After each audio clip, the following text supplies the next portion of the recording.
Hello, Merritt community members. Summer is almost here and we're preparing for the end of the school year.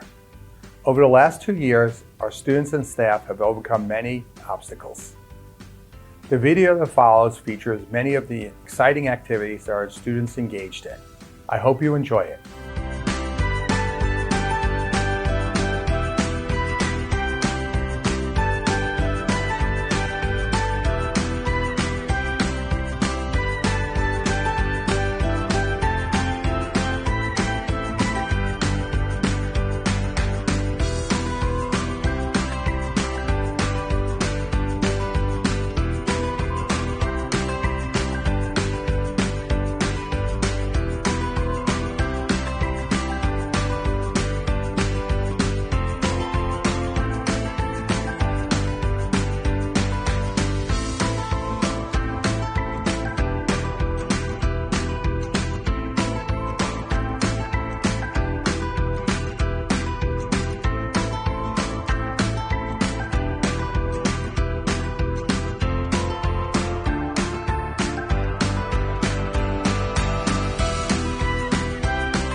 Okay, at this time, Dr. Richard Nasta will present certificates of honor to the students who performed in Long Island String Festival.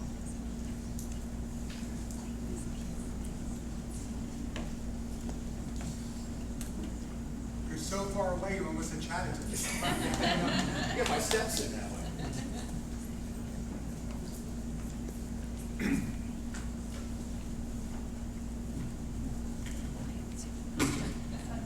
Good evening.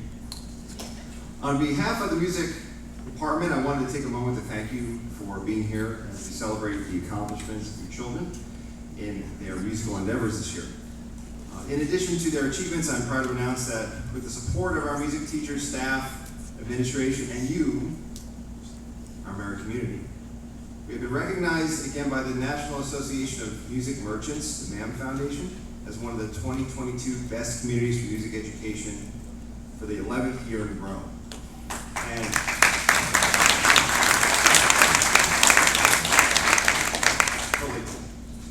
we're also very proud that this year we're able, we had 50 Merrick students participated in this year's in-person NISMA Festival. Their resilience and dedication were wonderful to see. Our department and students are excited to wrap up the school year performing live music again in front of a live audience.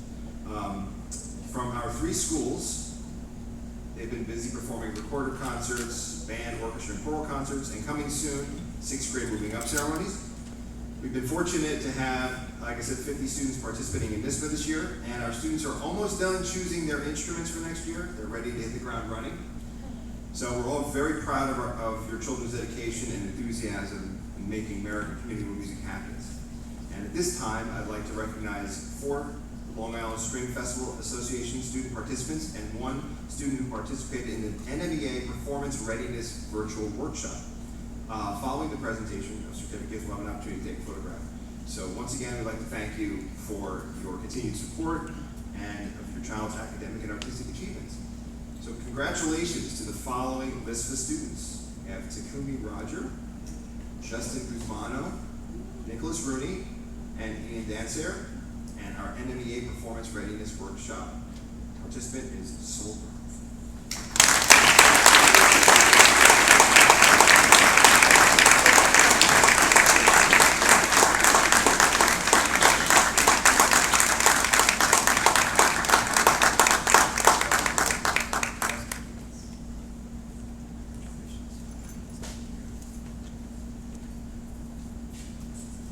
All right, parents, you probably know the drill by now. Come over here, line them up over there, you'll get to take the picture. Okay, Mr. National, come over here with them, line them up. Parents, you guys need to move so they can take pictures across the table. Your shot there or there, whatever you want.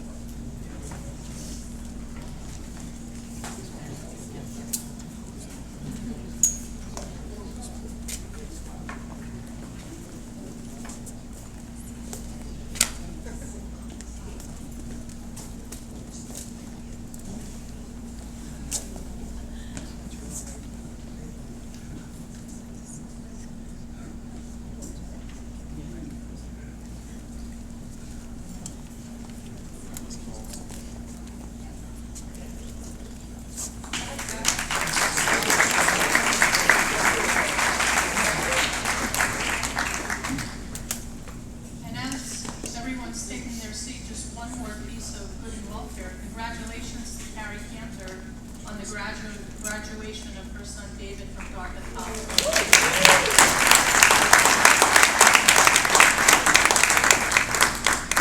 So now we're going to turn our attention to the real highlight of this meeting, in addition to celebrating our students. One of the most difficult parts of the last 2 years was not being able to recognize appropriately or properly our retirees from the 2019-20 school year, 2021, and of course, we have new retirees this year. And so we always want to make sure that we take time to recognize those people who have made incredible contributions to our district. So I will reserve board comments until after, and for the moment, I will turn it over to Dr. Palmer. So it had always been our tradition to invite our retirees to the end of year meeting, and as Dr. Kaplan said, it was a kind of an interruption of a couple of years. So we invited back everybody who retired in the 1920, 2021, 21-22 school years to come in, and many people came down. So we're going to start with Birch, honoring their retirees.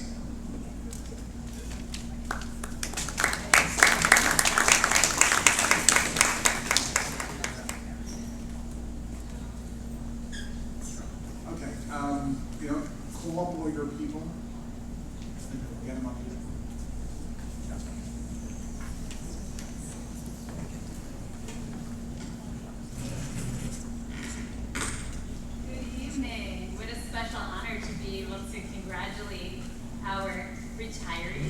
Linda Sorbonne.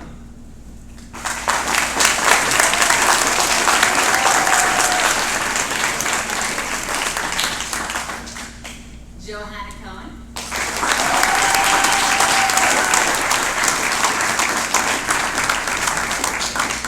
Robin Frupter.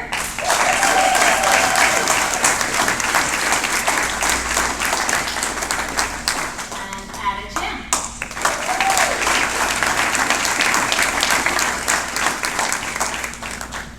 We have a few more, but we decided to share the wealth. So Dr. Park and Dana Burmis will also introduce their retirees, who are also Birch family members to us. Now, Robin Harris.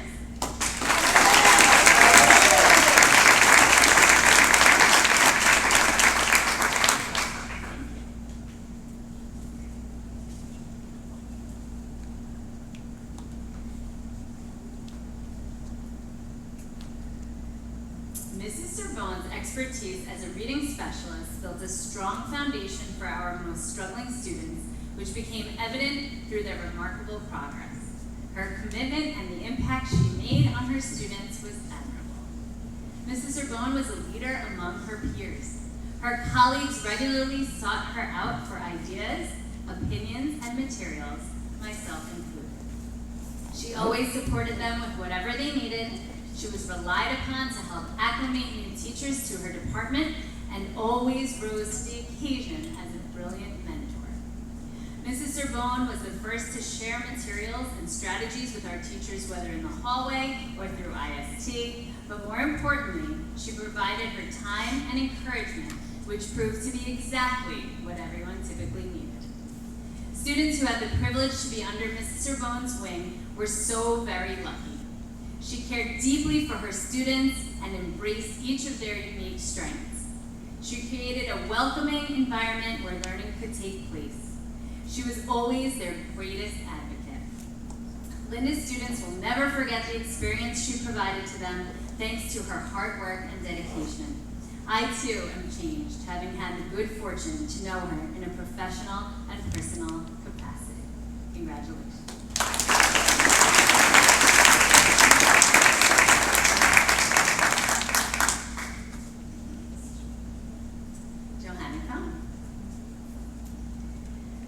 Having the opportunity to learn and grow alongside Mrs. Johanna Cohen was a privilege.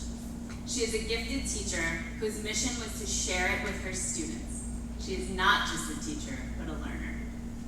Mrs. Cohen established a strong and positive culture with high expectations and a belief that hard work is rewarded. Everyone in her classroom was made to feel valued and important.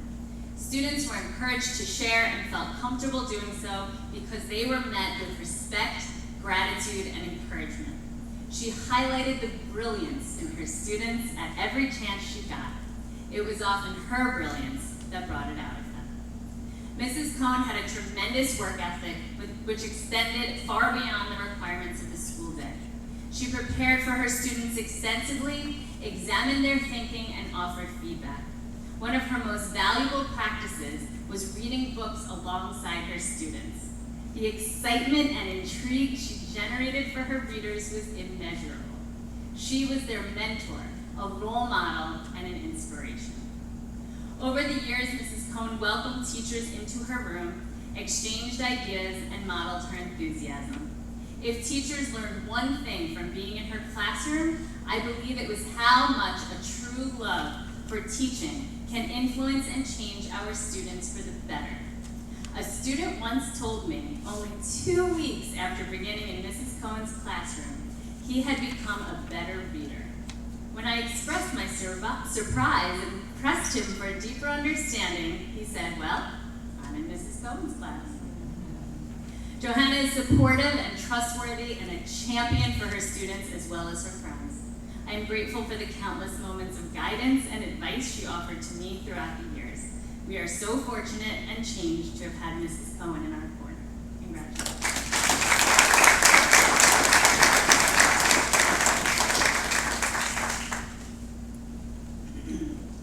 Robin Frupter. Robin Frupter is a talented social worker and professional. She is an energetic, dedicated, and caring individual. Throughout the years, she provided a multitude of students, families, and staff members with support and guidance. She was and remains a significant member of the Birch family, exceptional in her dedication to the students, teachers, and staff. Mrs. Fruchter has vast knowledge and understanding of our students and their families. The combination she possessed, including experience, empathy, and skill, were a formula for success. Students constantly sought her out, reflecting the high degree of comfort and trust she established throughout her time at Birch. Many remain in contact with her long after they graduate from Birch School. Mrs. Fruchter believed firmly that student involvement in social and emotional learning and community service programs was crucial. One of her greatest accomplishments, the Peacemakers program, bridged learning between our oldest and youngest students. In the SAD Club, Mrs. Fruchter guided students to spearhead food, coat, and toy drives. The recipients of her efforts will be forever grateful. Mrs. Fruchter developed strong professional relationships with her mental health colleagues, as well as teachers and other members of our faculty. She was often found conferring with teachers for support, providing background about a student, or helping to develop a plan to give every student a chance to succeed. Additionally, her partnership with our administrative team was invaluable, and her contributions were essential. She demonstrated her knowledge and skill time and again as she offered peer mediation and conflict resolution strategies to students during challenging situations. Her goal was always to teach strategies in the interest of preventing problems in the future. Robin was a consummate professional, and she poured her heart and soul into her family at Birch School. I know she will continue to impact the individuals surrounding her simply by being the compassionate, empathetic, and loving person she is. She is and will always remain a true and dear friend to all of us.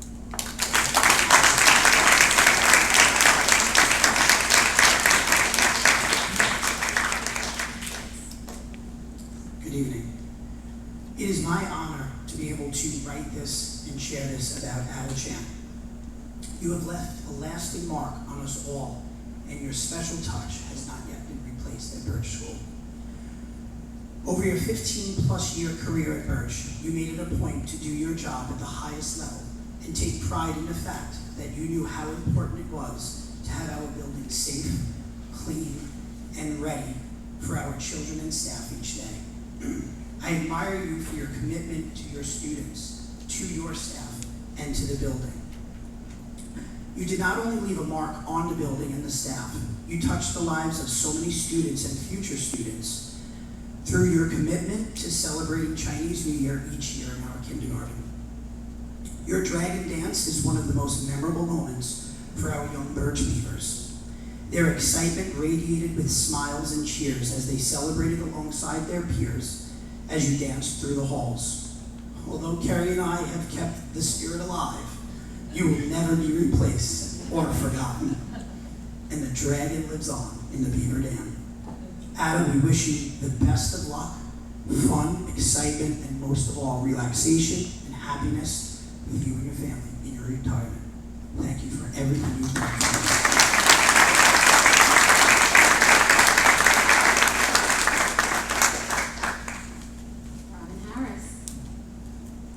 Robin Harris began her career in the Merrick School District in 1991 when she was hired as a leave replacement teacher. In 1992, she was appointed as a probationary teacher at Birch School. Just 10 years later, she was appointed the first time as Apex teacher. During her 31 years in Merrick School District, Mrs. Harris served as both the classroom teacher and as our Apex teacher. Students who had the privilege to be in Mrs. Harris's Apex class were very, very lucky.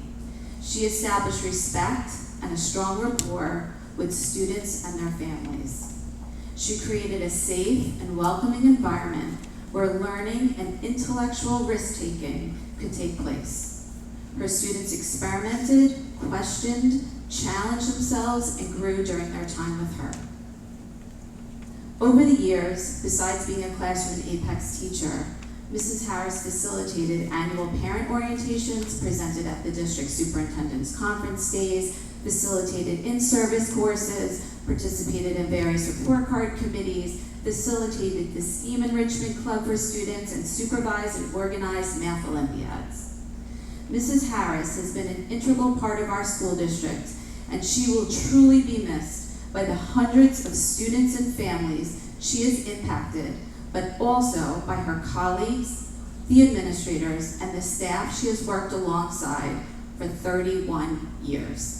We wish you the best of luck in your move to Florida and everything that you do in the future. We will miss you a lot, especially you.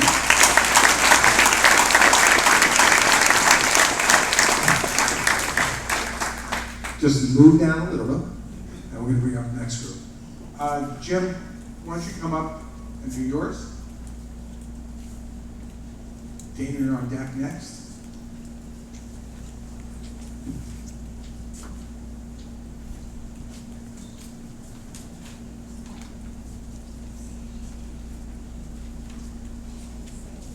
Good evening. Evelyn Judge started as a part-time minibus driver for Merritt Schools in September of '99. In January of 2009, she assumed the status of full-time minibus driver until her forthcoming retirement this June. Evelyn would do an arrival and dismissal run every day, this year to Birch and Lakeside. In prior years, she also transported students midday for the Apex program. Additionally, she would do the inter-office mail and banking deposits. Evelyn frequently mentions that when she goes out socially, she often runs into former students whom she has transported. She likes to decorate her bus for the seasons and holidays and to make the trip enjoyable for her riders. Evelyn is a lifelong resident of Merritt. She has 2 children who live or will be living in the Atlanta area. She plans on spending more time with them and her grandchild, and to welcome the latest addition to a family, a new grandchild who's on their way. Evelyn, we wish you the best, and I'm going to miss you. You've taken on a lot of the burden, which now you've given to me.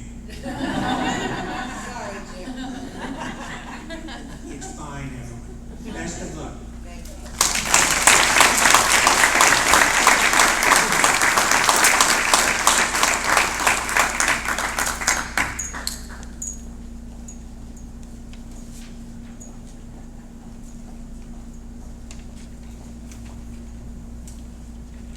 Hi, good evening, everyone. On behalf of Chatterton School, Birch School, Lakeside, as well as District Office, I'm here to acknowledge Debbie Bajin.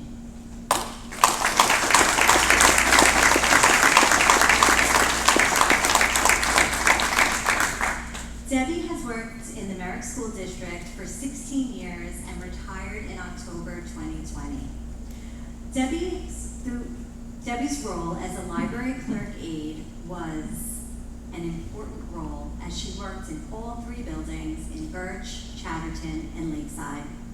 She supported our school librarians with all tasks required to sustain the maintenance of the library, including ordering, organization, and management of all books and materials. Debbie always came to work with a kind, cheerful disposition and worked collaboratively alongside her colleagues. At a moment's notice, Debbie would put together a purchase order at last minute when somebody decided they needed something urgent.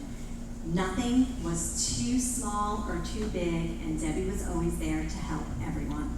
She was a diligent worker who was always willing to help others and took all responsibilities seriously.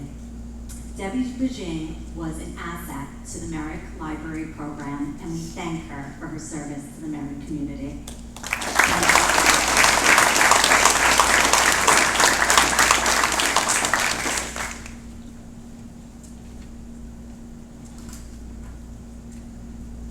Okay, and now, as I said earlier, Mrs. Trenchney is at the 6th grade dance, so she couldn't be here, so we're going to honor the Lakeside people. I lost Dr. Carr. Okay. You're gonna do this now.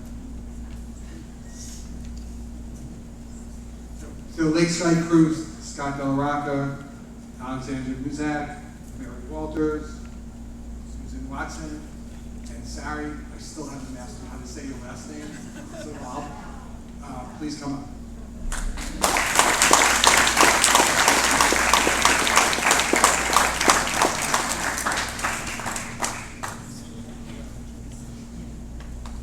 I'm honored to read for Libby Trenchany for Scott Del Rocca. Got your first. I know you need this. Mr. Del Rocca began his career in the Merrick School District in 1992 when he was hired as a physical education teacher at Levy Lakeside School.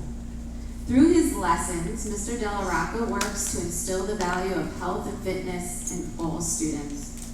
Supported by the building as PTA member, Health Science Committee member, CERT team member, audiovisual coordinator, co-coordinator of the Family Workshops for Science, Health, and Sexual Education. He personifies the spirit of a team player and displays dedication to ensuring meaningful, valuable, and engaging opportunities for students in work on Peace and Friendship Day, Lakeside Olympic ceremonies, and Booster-thon. On behalf of the Lakeside staff and administration, we wish you well and we will miss you.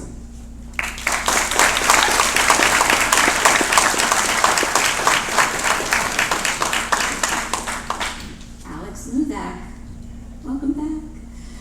Alex Muzak was the Levy Lakeside School art teacher from 2002 to 2021. As the art teacher, Mrs. Muzak consistently created lessons that were developmentally appropriate, challenging, and focused on units of study that integrated into the curriculum. Student work was consistently of high quality and caliber.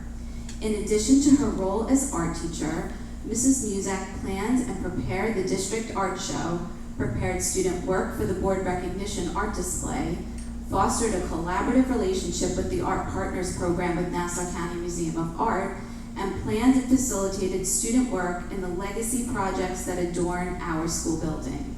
Mrs. Muzak, you are a true asset to our Lakeside faculty and Merrick School District. Many thanks for sharing your talents and skills with us. You have been truly missed.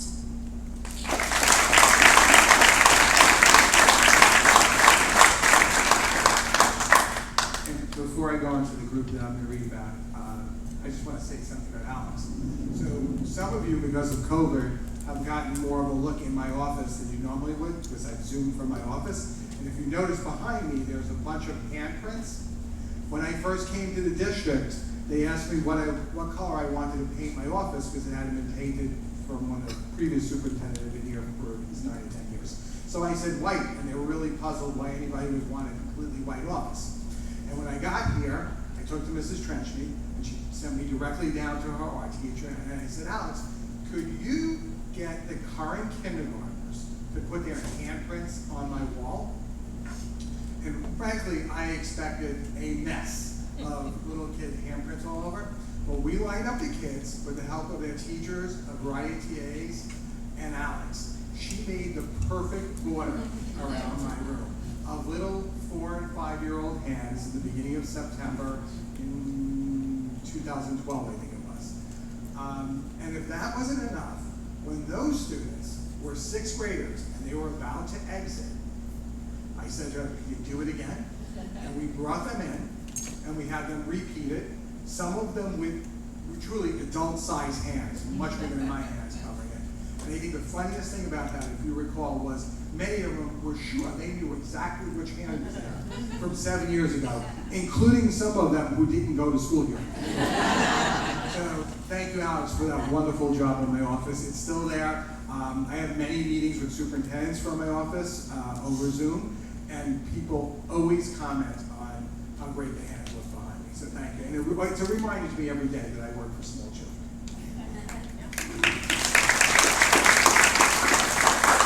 Okay. Mary Walters. Mary's also one of the first people I met early on here. So Mary has supported the Lakeside community in a variety of roles throughout his time as teacher's assistant. I knew her best in her role as working in the tech lab and basically nurturing the infancy of our lab and of our webpage. Mary really developed it from the very beginning. She has supported students in self-contained classes, co-taught classes, as well as general education. She is consistently professional and collaborative. Her colleagues always describe her as a true pleasure to work with, and the Levy Lakeside community is grateful for her dedication to the community, and we miss you. Thank you, Mary.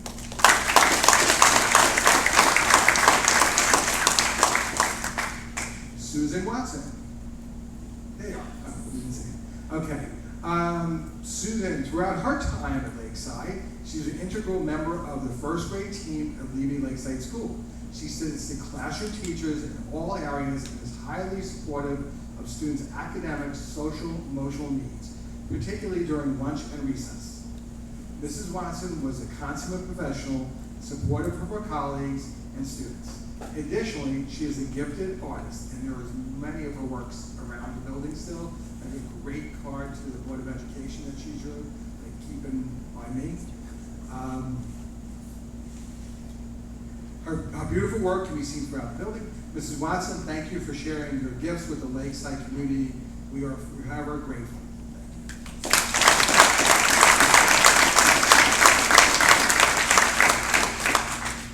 And Sari retired Lakeside as a Lakeside teaching assistant in 2021. Throughout her time, she supported students across various grade levels and settings. Additionally, she assisted classroom teachers with their daily responsibilities of record keeping. In all interactions, Ms. Saval was professional, supportive, and reliable. She skillfully supported students with diverse needs and consistently ensured and preserved their dignity. Thank you for your service to the Lakeside students.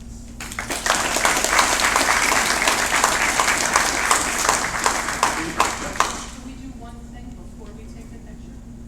I know that Diane and Ruth have a few words to share, so I want to call on you now. And then we'll share a few words and take a picture. Okay, so Diane? I'll go first, why not? Standing before us are some of the kindest, most caring, most professional, smartest, funniest people I've ever had the pleasure to work with, and all of us here who work in the buildings, I think, would feel the same way. Some of you taught my children, thank you very much. One of you turned my son into a voracious reader from a little boy who hated books and didn't much like coming to school. One of you was his second grade teacher. It's been a pleasure. Mary, I miss our afternoon recaps. We used to tend to walk out of the building at the same time, and we would do a little summary of the highlights or low moments of the day. Evelyn, I will get to see. I see her on a daily basis as she's my neighbor, but it's not the same as running into her in the building with her cart, trying to get out of her way as she runs herself out of the building. It'll be one last sunny moment in all of our days. Thank you so much for all you did for me personally, for our children, for one another, and for the Merritt schools. I wish you the best, Joe, and I wish you years of happiness and good health.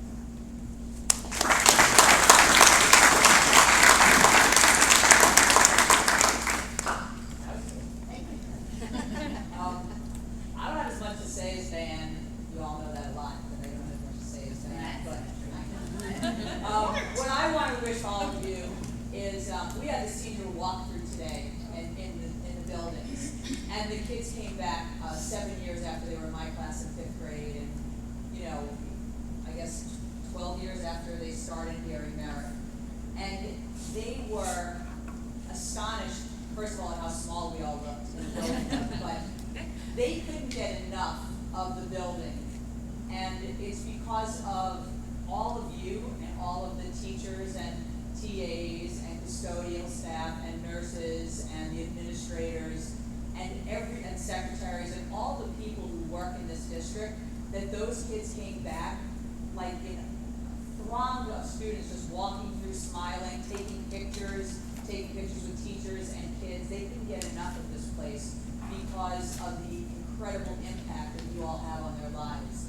Asking where teachers were, wanting to be able to tell us that we were part of their core memories and that they had such fond memories of this place. They couldn't believe, and some of them were crying as they walked through the halls. They couldn't believe how emotional it was for them to return to what they considered their home for 7 years. And it's because of people like you who took care of them, who asked them how they were doing, who checked in on them, who made sure that they learned how to be better people, they learned how to compete fairly and honestly, they learned how to read and write and do everything else that they needed to do. So on behalf of all the teachers, you're all been here. The amount of years among all of you, if we had them all together, is incredible. We all stand on your shoulders, those of us young people here who have not been here as long as you all. Robin, I saw you didn't try, I don't know. But we wanted to thank you and just tell you that we all thank you for all of the guidance and the mentorship that you gave to all of us and the smiles in the hallway. And we wish you just tons of years in the next part of your journey, professional, personal, whatever you're doing. You should enjoy it with good health and happiness and good luck. And so thank you all from all of the teachers.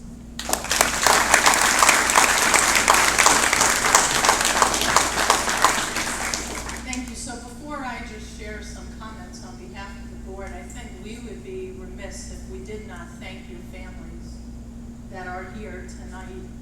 It does not go unnoticed how much you all sacrificed in supporting your spouse, your partner, your parents, your child, in serving our community. And so just really, truly a heartfelt thanks to all of the family members that are here tonight.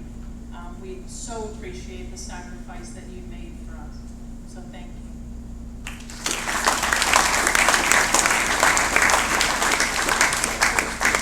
So it really is so hard to summarize all that you have meant to our community. And if I came up with 1,000 words or 10,000 or even more, it wouldn't be enough. So I tried to find one that I think summarizes all that we've talked about, and that word would be legacy. When we think about our individual relationships with all of you, having taught our children, having taught our friends' children, everything that we've come to know about everything that you all have done as board members, the word legacy really comes to mind. You have made our children better. You have made us as their parents and family members better. You have made our schools better. You have made our community and our district better. We talk about beginnings of a bright future here in Merrick, and we don't really talk about that enough.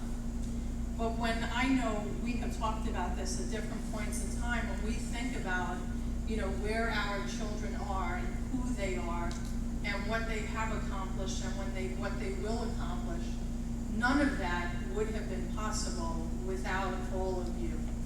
Whether it was a kind word on the bus when someone was having a bad day, whether it was going into a classroom and having to console a child and a parent, right? Whether it was having to call a parent of a child because they had broken their glasses and they were afraid to come home, right? Whether it was any kind of thing that you ever did for a child, that has made them who they are, and it's made us who we are. So as you retire, we wish you so many years of health and happiness and everything that you wish for yourself. And it is with gratitude that we will always be grateful to remember you, and you will always be a part of our school family. So on behalf of the Board of Education, thank you all. Thank you.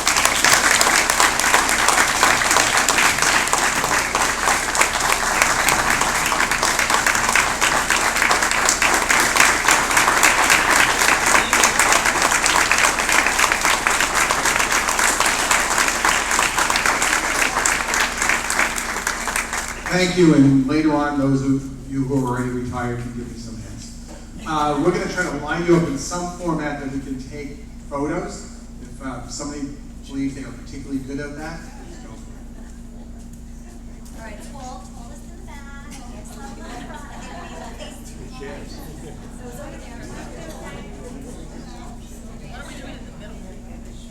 don't some people sit on the chairs? Let's pull some chairs over. Board members,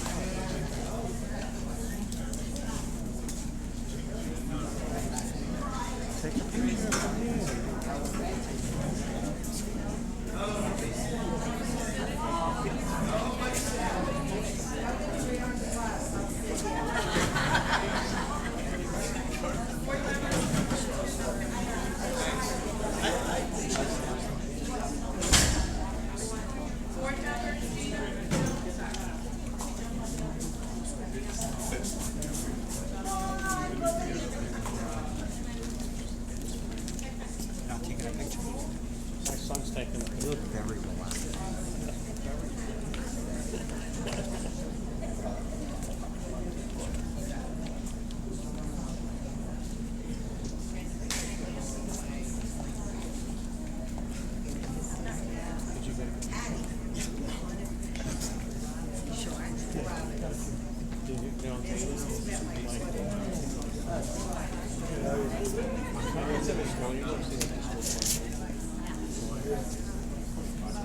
we're gonna take a 5-minute break and then we're gonna reconvene our meeting.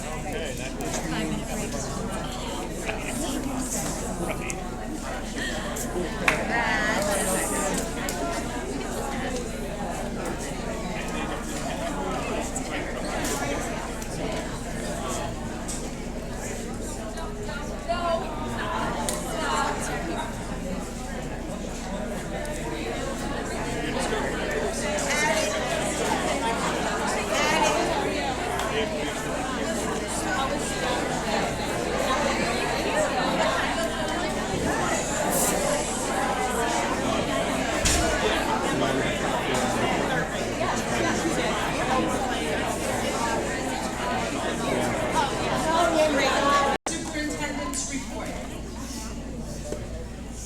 Okay, that brings us to our agenda. May I have a motion to approve? Oh, we're gonna do that first? Okay, we are going to have a school safety presentation, so I will turn it over to Dr. Palmer. Board members, we have a copy in front of us. Yes.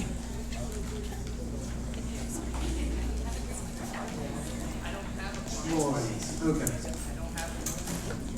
So early in my career, I studied administration shortly before the shootings at Columbine. So you could expect that really my whole administrative career has been colored by school safety issues and the importance of them.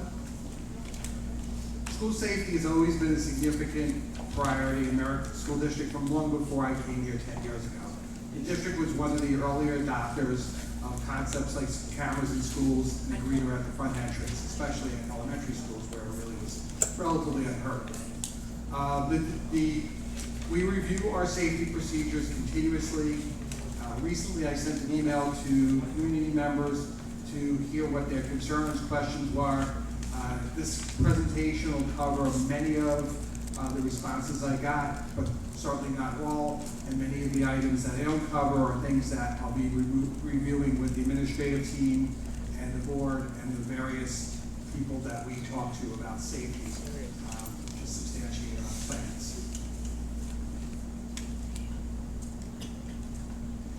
One of the most important things that we do is plan for emergency and safety. We consult with the Nassau County BOCES School Safety and Training Office. We work with the Nassau County Police Department. I'm currently, or I have been a member of the Nassau County Council of School Superintendents Safety Committee. We meet regularly with the Nassau County Police Department, particularly their top officers, the commissioner, and their Homeland Security Unit to discuss county-wide safety and security measures. Today, really by coincidence, because we moved our meeting, the Nassau County Police Department Commissioner called a meeting for school officials and for school board members, and Dr. Kapler joined me at this meeting. And some of the discussion that happened at that meeting will be included in this presentation.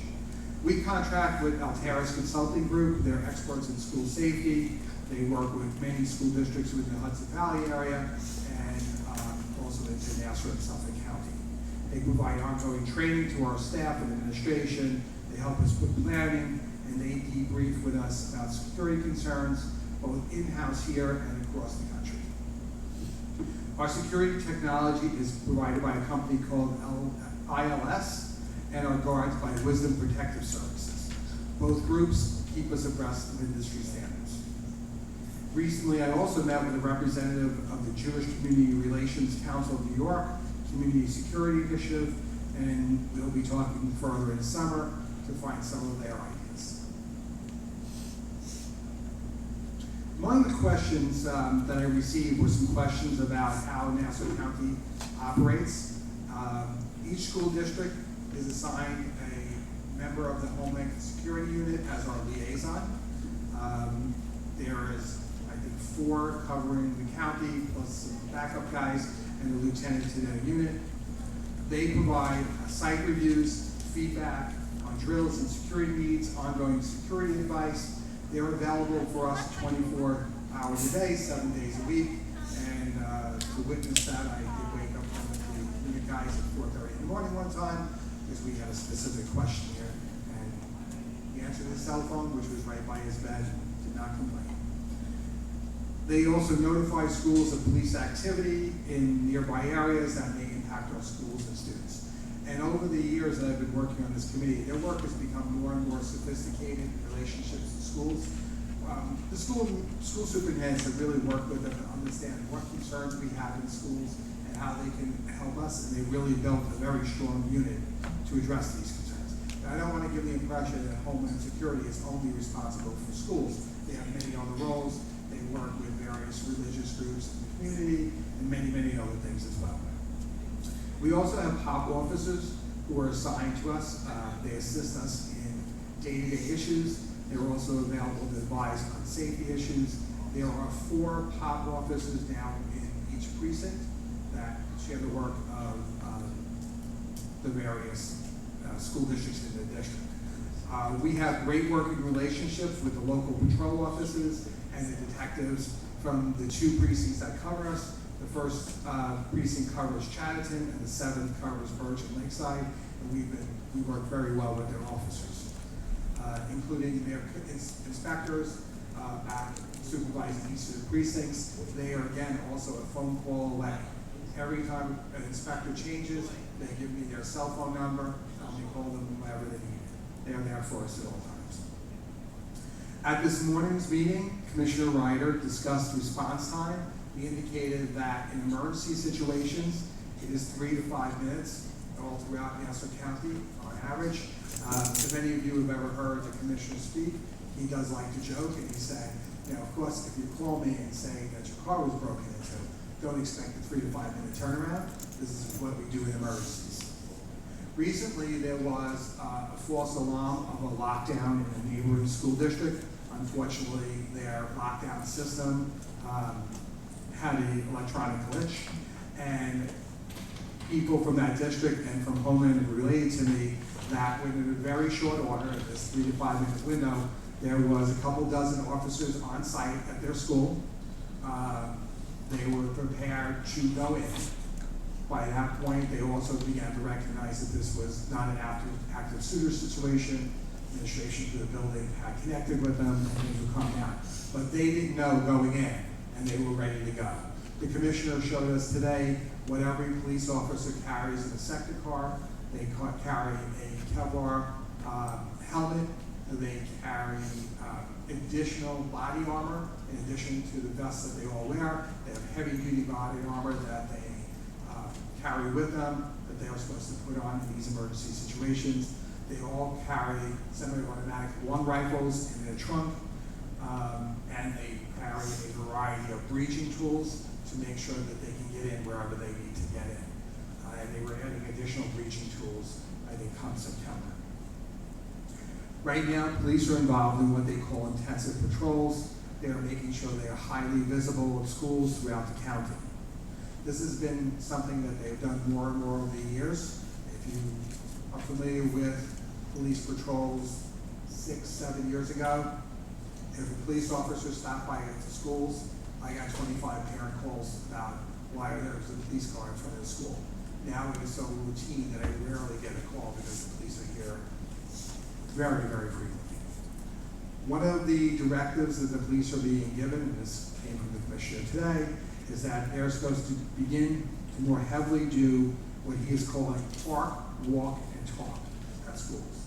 And we describe that as police officers are supposed to come to the location as they are now, and as they did before the pandemic. They're supposed to go to the school, and that kind of slowed down during the pandemic because they felt that people didn't want them in the buildings. They're supposed to go to the schools, introduce themselves, and they're supposed to walk the building unless they're told by the building administration that they prefer not to. The primary purpose of that is to familiarize sector patrol car officers with every school building that they would be in contact with. And we've talked at an administrative team meeting before that if a police officer comes to the door, try to convince them to walk around the building, and we will continue that. The commissioner also indicated that in the fall, he's got some built-in accountability measures for in his offices that he'll be doing to make sure that this is really occurring. Because schools have given feedback to the police department when, to what degrees it's occurring and what degrees it's not occurring. Every school district in New York State has a district emergency plan. They're revised annually. Before they're posted on the district website, before we adopt the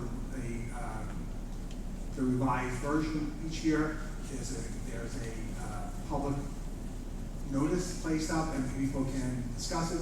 We announce it at board meetings. There are also school-specific emergency plans. They are also revised annually. They are confidential by law. There's no way public members can foil them. Only school districts, state education officials, and law enforcement have access to those. Our basic emergency procedures, we call the Simple 6 emergency procedures. On the district website, there is this document. It's in the parent section, and it'll give you a good idea of what our procedures are.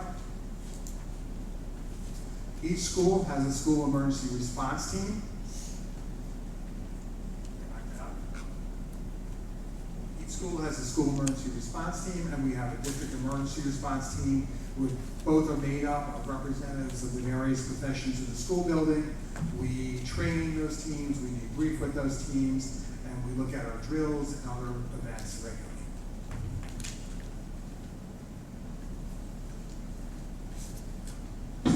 That's a picture of it, Simple 6, and that's the backbone of our emergency response.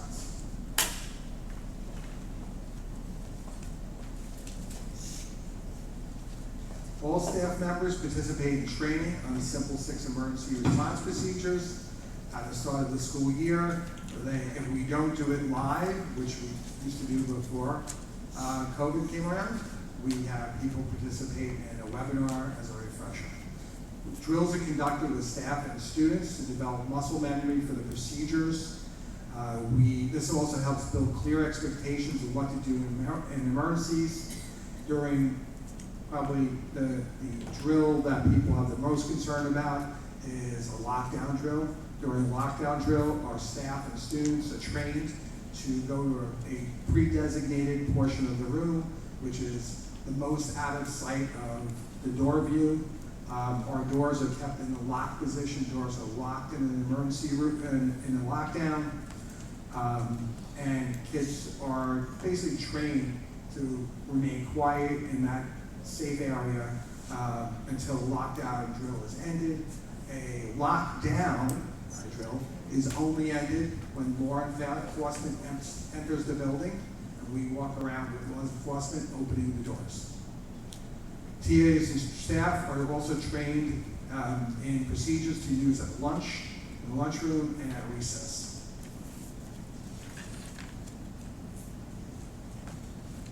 In addition, administrators, school emergency response team members, teaching assistants are trained in CPR, the use of AEDs, and stop bleed, which is a specific program.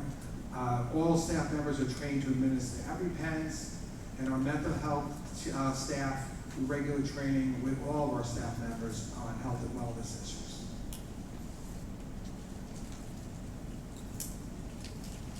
I'm going to hit the ones that everybody is most concerned about, and frankly, I am concerned about, because these are the points of greatest flow of people and truly greatest vulnerability.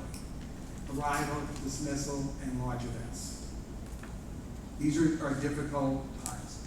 During the last 2 years, we opened many additional exits and entrances to spread people out during arrival. We will be reviewing those to eliminate any unnecessary places to minimize the locations. But it's all about a balancing act. Because the fewer locations you have for arriving children to enter the building, the longer it takes to get them in the building.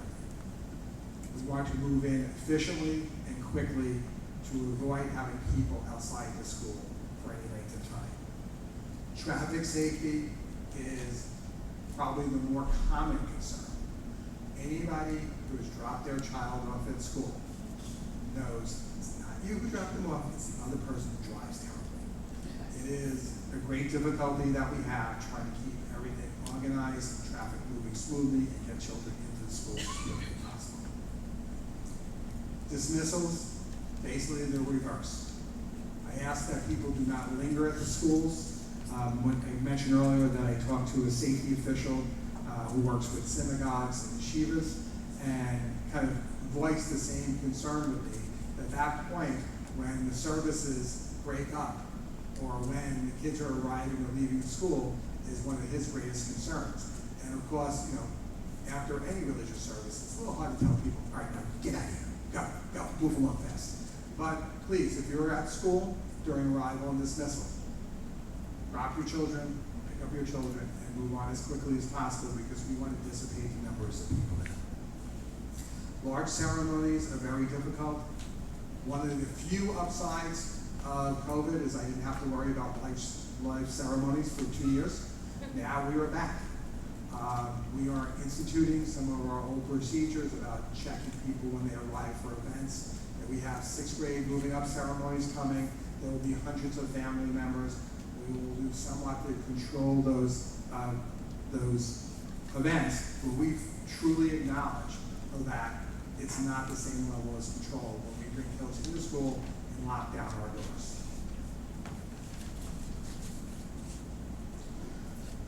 All the exterior school doors can be kept locked and closed. One of the jobs of our security guards is to make regular rounds on the exterior of the building, pulling on doors and making sure that they're closed. One of the things that they did recently, and I probably can't do enough, and they really did it through the building administrators, is to remind every individual that when they walk through a door, an exterior door, going out, coming in, it's their personal responsibility to make sure that the door clicks shut and locked. So all doors have door closers on them, but just like for household doors, they always catch every single time and 100% of the time. So we have reminded people that it is really important that they take personal responsibility for making sure those doors are closed. And I guess I would say that also for family members. If you came to our school and you were leaving, just give that door a tug after just to make sure it's closed. All classroom doors are to be kept in the locked position.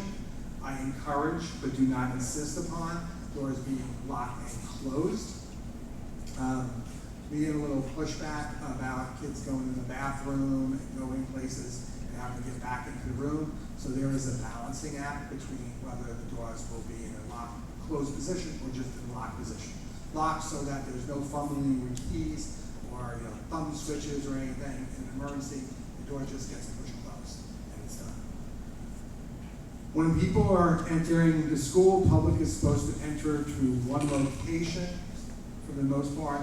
We enter them into locking vestibules. These are sometimes called man traps. A former parent, about 8 or 9 years ago, was the person who clued us into this. Her family was in the jewelry business, and she said they always had these little doors. You got in the first door, it locked behind you, came after. We started using it. It became extremely popular. I'm not suggesting we're the only ones who came up on this idea at the time, but it became extremely popular in schools throughout Long Island, and most schools have it now. Basically, the way they work is you buzz at the front door, you identify yourself and your reason for being there. If you don't have an easily identifiable reason for being there, you should be turned away. Don't be insulted. Go to your car, call the building, and discuss with them why you just showed up. The days of just showing up at your child's school have been over for decades. You need a bona fide reason why you're coming. You're thinking of your child to leave early, you should have called and let us know, you have a meeting, etc. Once we know that you're the person who's supposed to be there, you're led into the first door, you scan your license to lobby guard, that's a little picture of the version of lobby guard. Then it compares you to the National Sex Offender Database and any red flag database we set up in our schools. And the reader at the desk on their computer is alerted to any match or near match in the database and any of our red lists. I will tell you over the years, we've had some near matches, including someone in the first year who was very vocal about the need for school security, and she didn't know why she kept on getting stopped. And I just happened to be there one day, and I said, come around here, I gotta show you something. And her name was a near match, and she was a very petite woman, and there was a picture of the woman she near matched with who was in Kentucky or something like that. And that woman was about 6'5" and about 300 pounds. So every time she clicked, our reader would look at the picture and go, well, she's not the sex offender that's there, but that is part of our capacity. And we've identified some other people that we've had to work through with that they were not indeed the person. Imagine people with common names. There's no Donald Palmer's running around out there, so I never have to worry, but if your name's like John Brown, you're in trouble. Actually, the guy who demonstrated to us originally, he had one of those common names that he said he would be listed all the time. Okay, cameras is another one of our.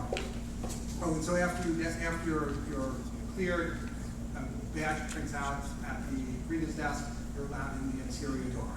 I will acknowledge that in the information I got back, there was a concern that at times less secure approaches were being used at buildings where readers or security guards were coming into the vestibule before persons were cleared, and our building administrators have been notified about that, and we're taking care of that. Throughout the schools, as I said earlier, we were early adopters of school cameras. We have an extensive network of interior and exterior cameras. There's over 200 of them. They are in hallways, larger spaces. They are not in classrooms. They cover the outside of the school as well. The systems are, this is honesty time. The systems are not camera for camera monitored all day long. Security experts have repeatedly told us that just doesn't work. You can't really monitor cameras. We have select cameras that in various locations people can see that hit the main spots. But we are not relying on our monitor system for moment by moment catching people coming into the building. The cameras can be accessed remotely and on site. I can watch cameras in any district from my living room on my iPad through a secure remote link. And the police and emergencies can monitor the cameras. Somebody sent me, there was a TV show, a little clip from NBC from years ago, and one of the things was talking about how this was the first in the nation, in Indiana, I think it was, or someplace in the Midwest, that had police monitoring cameras. We had had that for like 2 or 3 years in Nassau County before that. Nassau County has really been on the cutting edge of that. After hours, our cameras are also monitored by a command center at ILS, and they're able to alert us if people are hanging out on the grounds, if there's any problems. They use a different process, since it's not continuous movement. They use what's called event monitoring. The camera's triggered for them if something happened, and they can quickly look if it was the wind blowing a tree, or if there's people on our ground. Nassau County adopted a system quite a number of years ago called the RAVE 911 app. Administrators throughout Nassau County have it on their cell phones. We are directed to limit that use to solely if there is an active shooter situation in schools. It basically triggers a high level of response in the Nassau County Police Department. The Commissioner mentioned today that there is a dedicated officer who gets triggered anytime this happens.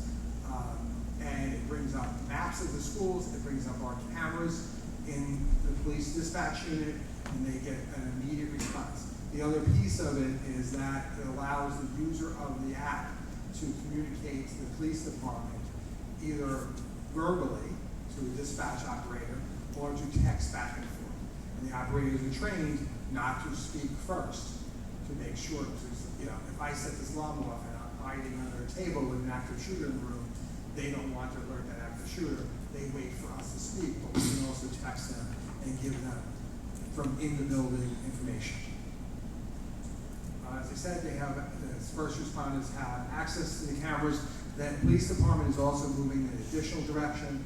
They've asked us to make sure, as well as schools, to make sure that we have the capacity from other school buildings to see the cameras so they can send an officer to one of our buildings, have members of our staff who may be more familiar with the inside of the school, describe that we've had that capability all along. The police are also able to release our doors, so select doors in our building have card readers. This is a Prox card which allows it's in.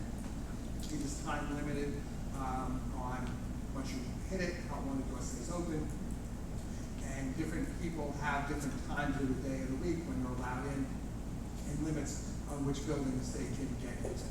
But the police have access in an emergency to release any door, so a police officer, any door with the Prox card, the police officer can get in. They also have our floor plans.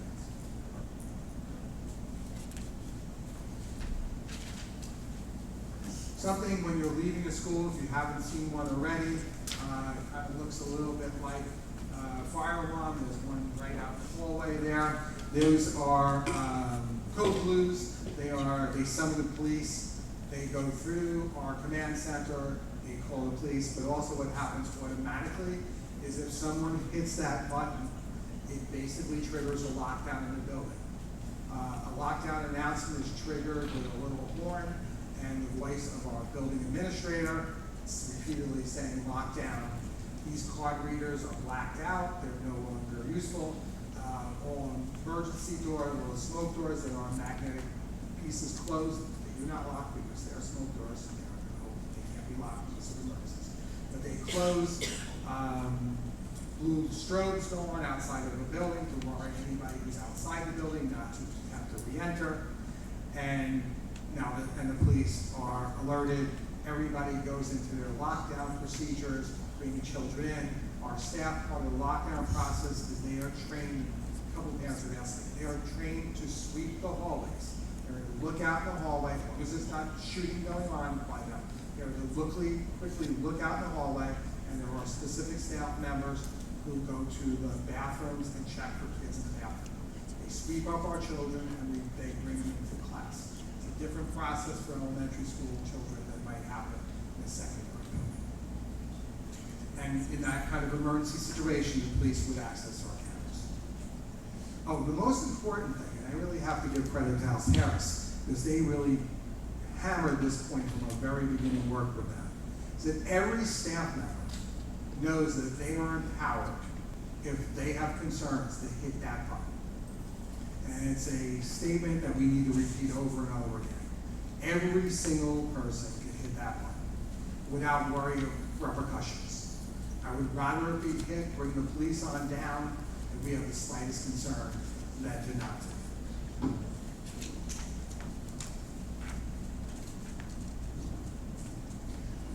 During some early safety evaluations, we were concerned about communications from the classroom. Now, this was probably a bunch of years back, and most staff members had cell phones, but really not everybody. And some of our kids have cell phones as well. But we decided that the best methodology for communication is to put a fully functional telephone into every single classroom where they can dial directly to 911. So anyone in the classroom could make a direct call to 911. In addition, when staff is outside, such as the TAs, or other people outside, the guards, the building administrators, the custodians. They have walkie-talkies where they communicate from the field. I don't know if I put it in the presentation someplace, but one of the other questions was, what would happen if the TAs are outside with the kids and they had to leave the grounds with those locked gates? They all carry a key that opens the gates so they can flee using our evacuation procedures.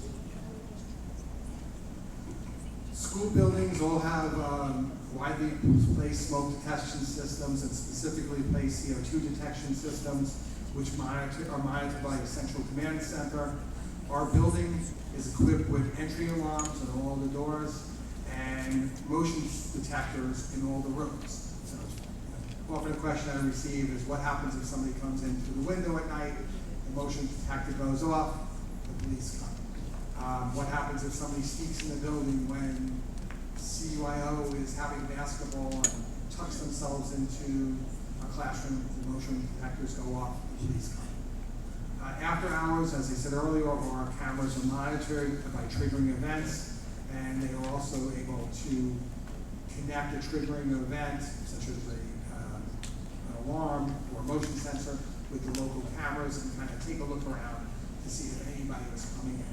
And that's actually saved the custodians a lot of night trips in. And they can look around and say, nobody broke into your building. We looked at all the cameras. That was a piece of paper falling in a room, etc. Greeters and security guards. Our primary greeter in every single school building has law enforcement background. It's a change we made a number of years ago when our school monitors or our typical aide or TA at the door. We switched over to people with law enforcement background. They are the normally dressing person who's not wearing any special uniform. In addition, Wisdom Protective Services provide us uniformed guards. Our contract with them calls for the guards to have law enforcement background. Wisdom is responsible for maintaining appropriate licensing of the guards and the appropriate training that goes with that licensing.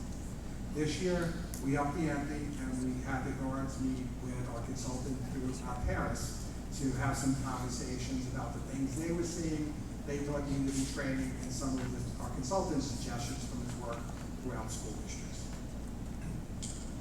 The guards work with our facility directors and principal and assistant principal on their building assignments and their day-to-day activities.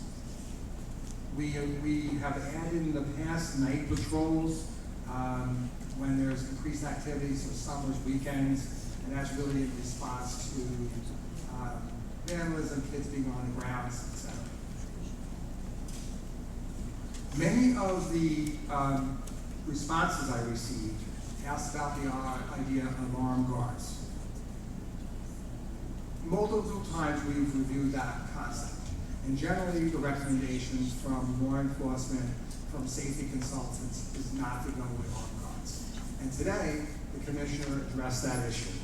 And he basically said he would only, what he first of all said is there's 56 school districts in Nassau County.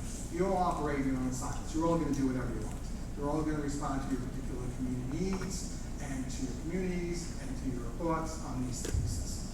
But from his perspective, if the person who you are hiring as a security guard isn't currently off duty, but active Nassau County, I repeat that, Nassau County Police Department officer, he's not really in favor. He is okay with the idea of the current Nassau County Police Department officer because he knows that they requalify on weapons annually, if not more, that many of them take shooting practice, that they know the procedures of Nassau County. So every area, every jurisdiction has different procedures.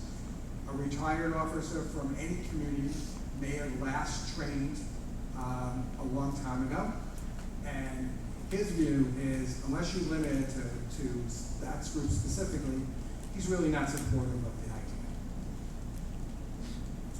He was also asked at the meeting, will they provide training to our guards? And he has indicated that he's going back to his homeland unit and having a discussion about offering training from the Homeland Unit to guards throughout the county about processes and procedures. So here I'm going to go off script, and the board doesn't, I really haven't talked to them about this.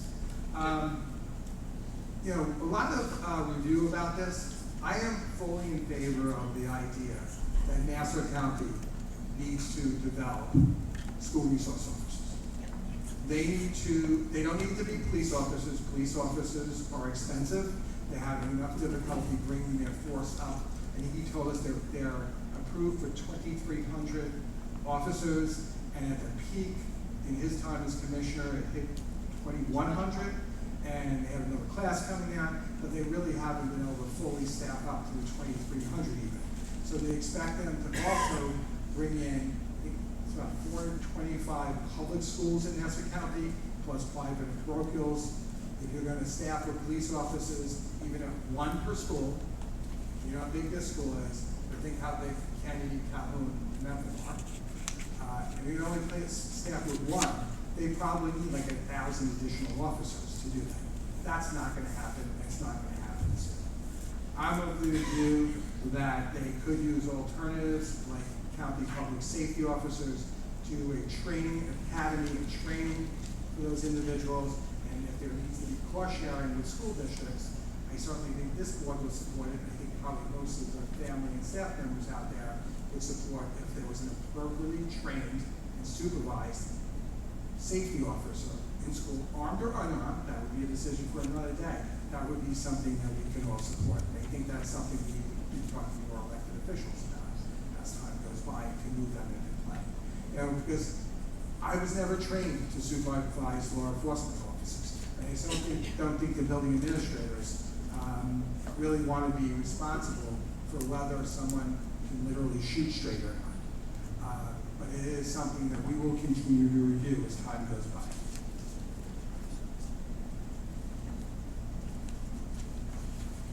Received some questions about windows and doors. So during the capital project, we had looked into the idea of bulletproof windows and doors. Our windows have a laminate both on the windows and on the side lights, those are the sides of the doors, the glass there, that is impact resistant. It was originally designed for government buildings. If a bomb exploded outside, it will not shatter. It is also intruder resistant. So there's hundreds of videos out there of somebody pounding away on one of these windows with a sledgehammer or trying to bang with a crowbar. Very, very difficult to get through. They are not bulletproof.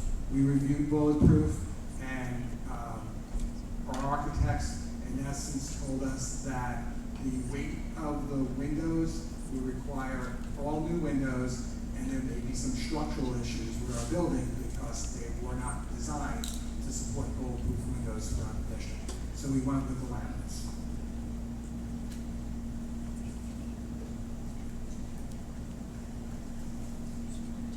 Some additional pieces that are in development, bullet-resistant classroom doors and lock sets.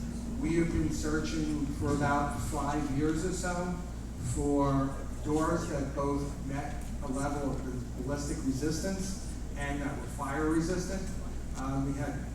Jim and I met with, I don't know how many companies. We had a lot of false starts. They would tell us they have a door, and then when it got to the point of our architects reviewing the underwriting certificates, it fell apart.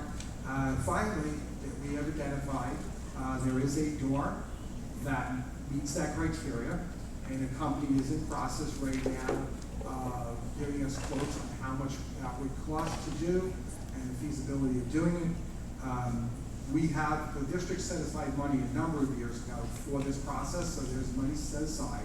We would start with the building with the oldest doors, 1923 building. We will make sure that the process does work, that it's feasible, that the company can live up to what they say. That's of course if they come through with all the things that they need to in the meantime. And we start that process, and if it is effective and useful, we would immediately move on to the other two buildings and install them there.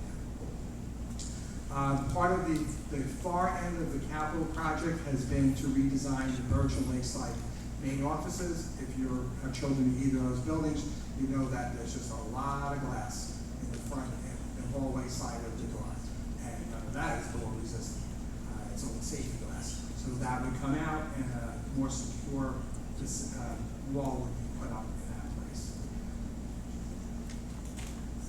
And right now, we're also working with Nassau BOCES technical department to solicit bids to update our camera control system, update some of our older analog cameras, and take an overall review of our security technology. A few other things that came up in the questions from parents was additional fencing and fence covering. I'll address the fence covering part. Many times we've reviewed the idea of fence covering. It first came up at the kindergarten playground at Chatterton. The police and the various security companies have advised us to not screen areas because that creates more problems for them. We will go back and ask them again to see if there's a different view. Because some of their views over time have changed. One of the things that wasn't in existence before is they asked now if you replace any kind of chain link fence, you replace it with black. That's so that when at night, if they shine headlights on it or they shine a flashlight on it, it doesn't bounce back on them, they can actually see. So things have progressed, and we'll go back to the police on that. We've reviewed the use of bollards or those giant planters like you see in New York City and various places. Some actually were put at that corner at Chatterton where we thought that there was a traffic potential problem. We will go back and look at that for other areas. It has in the past been suggested for the circles so that the vehicle can't hop the curb. I think the last go around, we kind of did the balancing act and said it'll make it more difficult for arrival and dismissal. We will look at that one again. And I think I answered the question earlier about emergency evacuations was the case. So there are some things that we will be reviewing again over time, specifically the whole armed guard concern, fencing, bollards, and there are a few more items that were in the questions that we'll dig a little deeper on. Again, I'll be sharing all that information with the board and with our administrative team and the consultants board. Board members, do you have any questions? Did anybody bring up,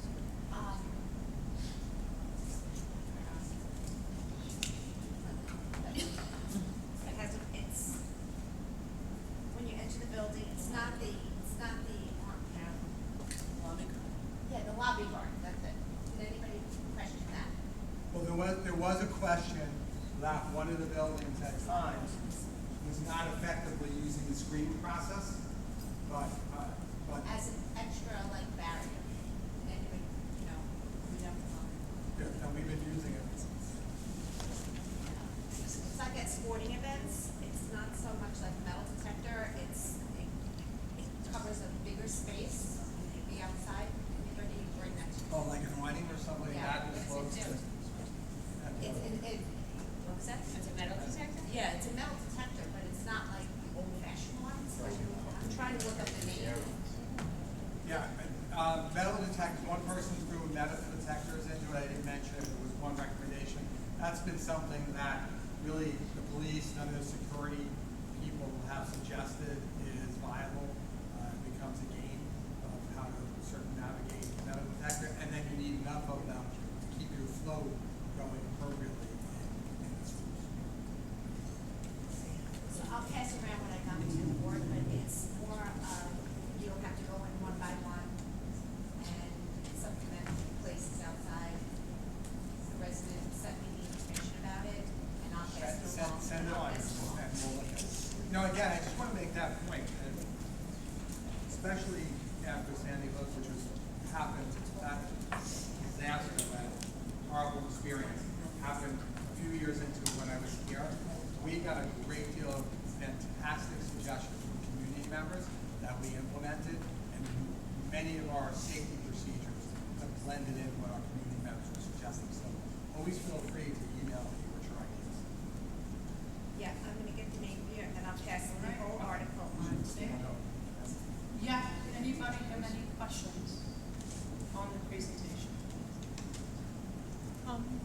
I had a question sort of on the mental health aspect of safety and security. At the onset of COVID, Dr. Curtis did a presentation regarding what to look for in our kids, what they might be going through. Would the district do something in a more general sense with respect to our kids as they get older? What to look out for, signs and symptoms? Sometimes they're obvious. If someone has a psychotic break, you can probably see it. But sometimes there's signs and signals that aren't easily picked up on. Can the district essentially educate the parents as to what we should be looking for? That's a great idea. Yeah, I don't want to suggest every one of our staff members is wonderful, but our mental health team is amazing. Our mental health team is absolutely amazing. They are the envy of other school districts. I'm very involved with countywide with mental health, and they are the envy of other school districts. And you ask, they do. They're fantastic. They will certainly do something like that. They do it for our staff, right?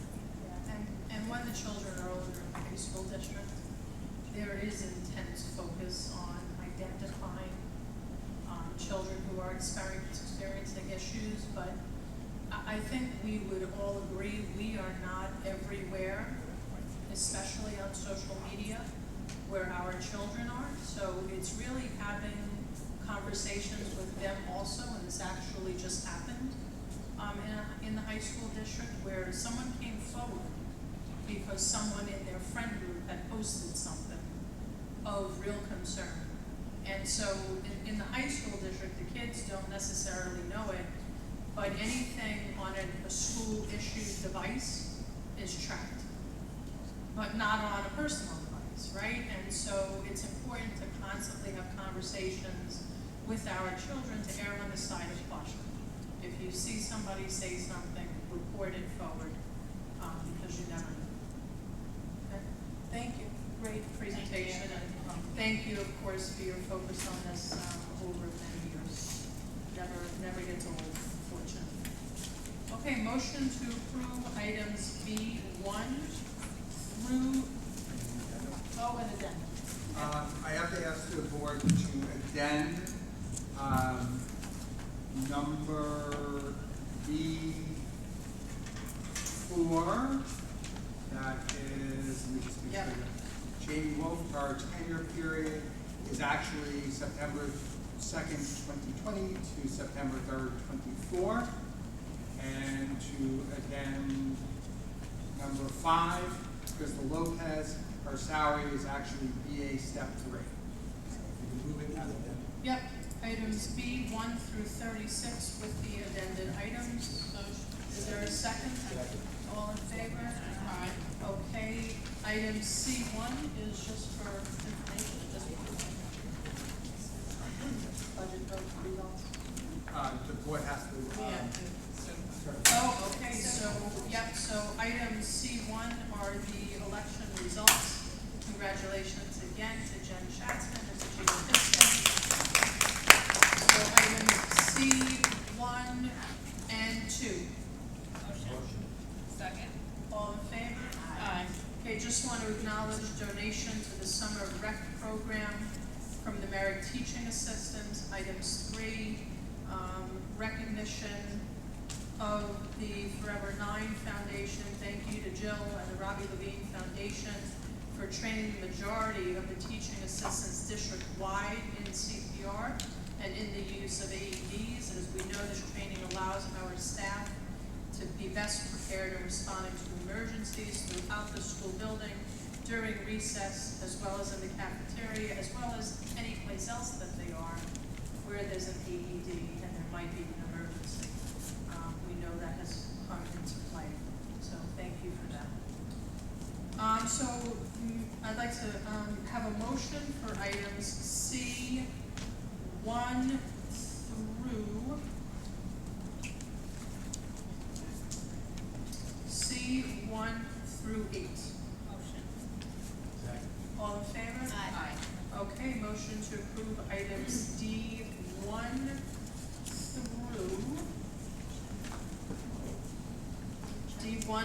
through 8 and items E1 through 3. Motion. Second. All in favor? Aye. Okay, that brings us to reports of Belmar Merrick Central High School District Board members. Oh, I'm sorry. That brings us to second hearing of visitors. Anything on your mind? Sorry about that.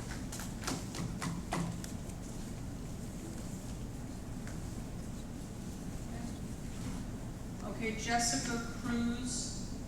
Yes, hi. Hi, Jessica. I'm here to bring up the issue of after-school wait lists for Birch, Lakeside, and Chatterton.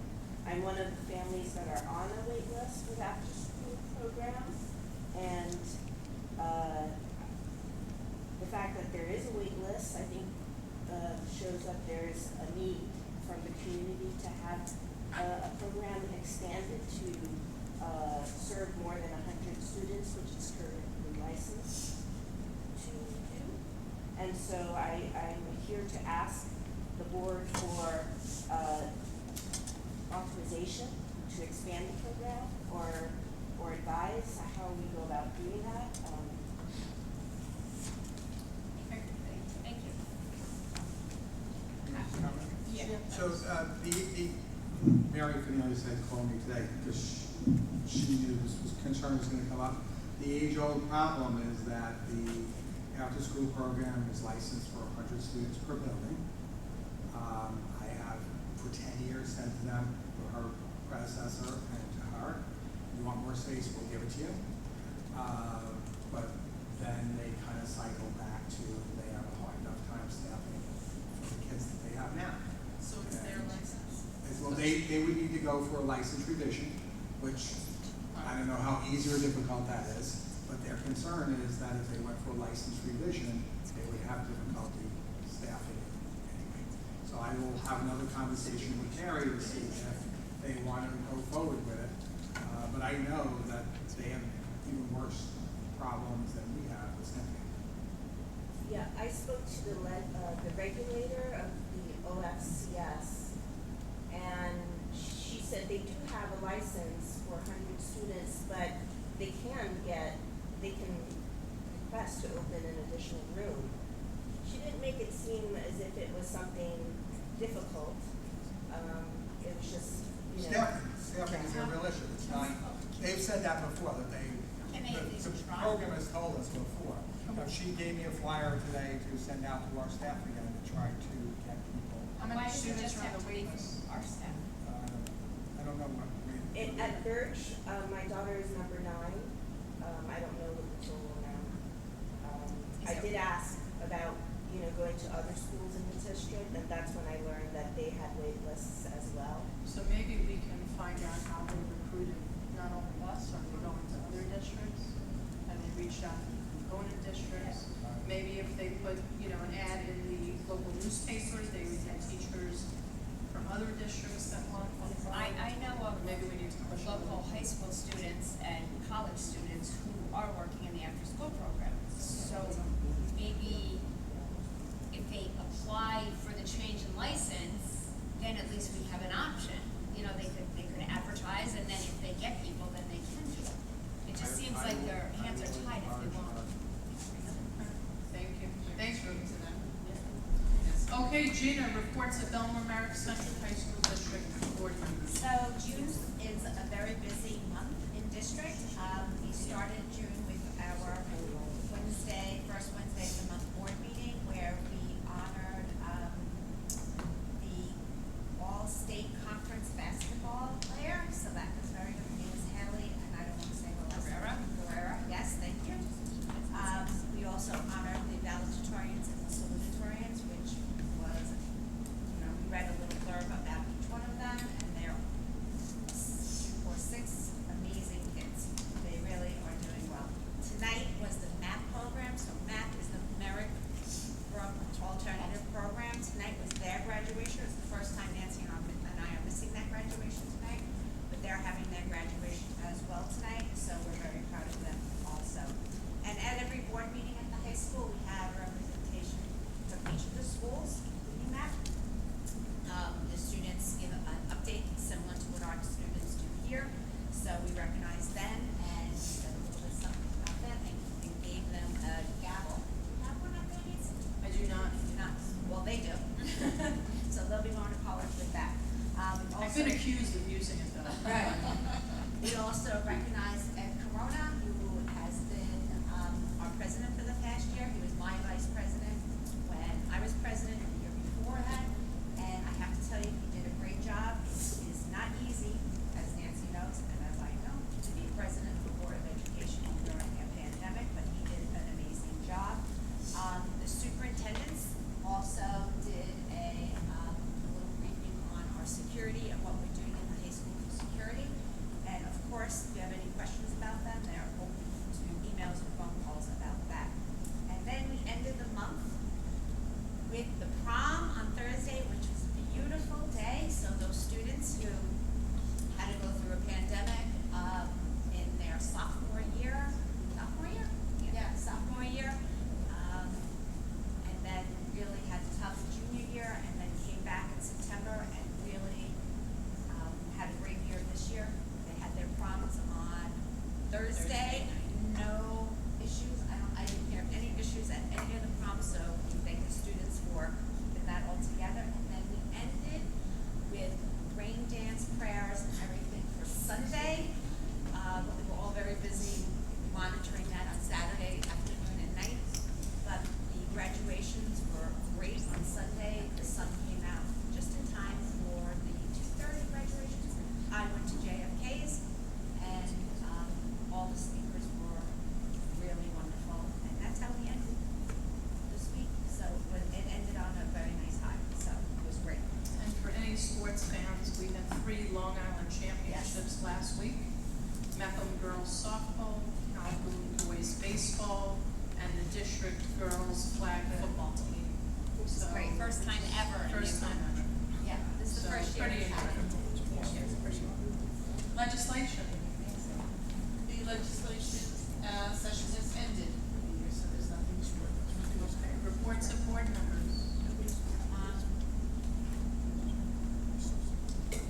Old business? Old business. New business? Oh, I'll do this in new business. Okay, new business. So we have been recognized by the Nassau Suffolk School Board Association.